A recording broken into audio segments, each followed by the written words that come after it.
बीच Israel ने फिलिस्तीन को खुली चेतावनी दी कि अगर उसके ऊपर एक भी रॉकेट दागा गया तो वो 50 मिसाइलों से जवाब देगा। पिछले हफ्ते दोनों देशों के बीच ऐसे हालात हो गए थे मानो उनमें जंग छिड़ी हो, जिसके बाद अमेरिका ने बीच बचाव करने की कोशिश भी की थी।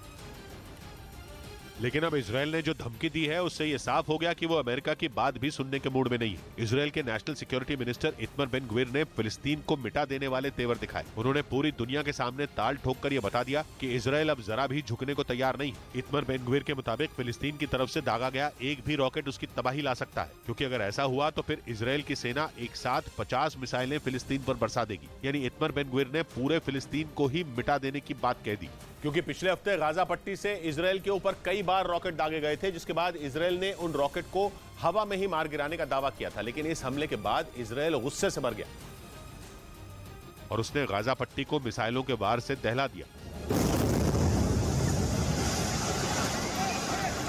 इजरायल ने एक ही हफ्ते में 2 बार गाजा पट्टी पर हमले बोले और दावा किया कि उसके हमले में चरमपंथी संगठन हमास के कई ठिकाने तबाह हो गए। लेकिन इसके बाद हमास ने भी इजरायल को अंजाम भुगतने की चेतावनी दे दी। दोनों के बीच बढ़ते तनाव के बाद यह आशंका जताई जाने लगी कि हमास इजरायल पर जोरदार पलटवार करेगा। कहा जा रहा है कि इसी वजह से इजरायल के national security minister Itamar Ben Gvir ने पहले ही 50 मिसाइलों वाली धमकी दे दी। माना जा रहा है कि इसके बाद इजरायल और फिलिस्तीन में तनाव और बढ़ सकता है, जबकि अमेरिका इस कोशिश में जुटा है कि रूस और यूक्रेन के युद्ध के बीच जंग का एक और मोर्चा खुलने से रोक लिया जाए। इसीलिए अमेरिका के विदेश मंत्री एंटनी ब्लिंकन ने इस महीने की शुरुआत में इजरायल का 2 दिन का दौरा किया था और वहां दोनों देशों के नेताओं से मिलकर उनसे शांति बनाए रखने की अपील की थी। लेकिन लगता नहीं है कि इजरायल फिलिस्तीन के मुद्दे पर अपने दोस्त अमेरिका की बात सुनने के लिए तैयार है, क्योंकि बेंजामिन नेतन्याहू के एक और मंत्री ने एंटनी ब्लिंकन की मांग को सिरे से नकार दिया, जिसमें उन्होंने इजरायल से उसके कब्जे वाले वेस्ट बैंक के निर्माण कार्य रोकने के लिए कहा था, ताकि दोनों देशों के बीच बातचीत का माहौल बनाया जा सके। लेकिन इजरायल ने उनकी मांग को सिरे से ठुकरा दिया। असल में अपने दौरे के वक्त एंटनी ब्लिंकन ने इजरायल से एक और बात कही थी। इजरायल के मुताबिक वो वेस्ट बैंक में किए जा रहे निर्माण कार्य को किसी भी कीमत पर नहीं रोकेगा।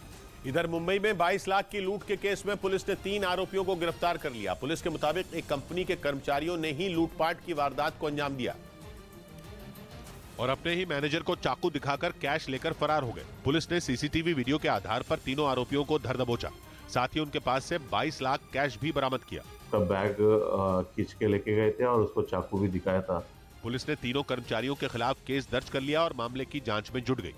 इस बीच अदानी मामले पर जेपीसी बनाने की मांग कर रहे विपक्ष में फूट पड़ गई, क्योंकि कई विपक्षी पार्टियों ने अपनी मांग मनवाने के लिए कांग्रेस से अलग रास्ता अपनाया और राष्ट्रपति के अभिभाषण पर चर्चा का बॉयकॉट कर दिया, जबकि कांग्रेस के सांसद सदन में बैठे रहे और चर्चा का हिस्सा बने, क्योंकि कांग्रेस का कहना है कि वो अदानी मामले पर जेपीसी बनाने की मांग चर्चा में शामिल होकर मनवाएगी। लेकिन आम आदमी पार्टी, बीआरएस और शिवसेना को ऐसा नहीं लगता, क्योंकि उनका कहना है कि सदन में चर्चा में शामिल होकर जेपीसी की मांग पूरी नहीं होगी।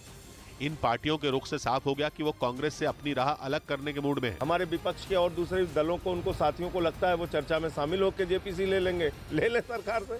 यानी अदानी मामले पर विपक्ष जेपीसी बनाने की मांग तो कर रहा है, लेकिन उसका तरीका अलग है, क्योंकि हर पार्टी अपनी ढपली अपना राग अलाप रही है। मतलब यहाँ भी विपक्षी एकता नजर नहीं आई।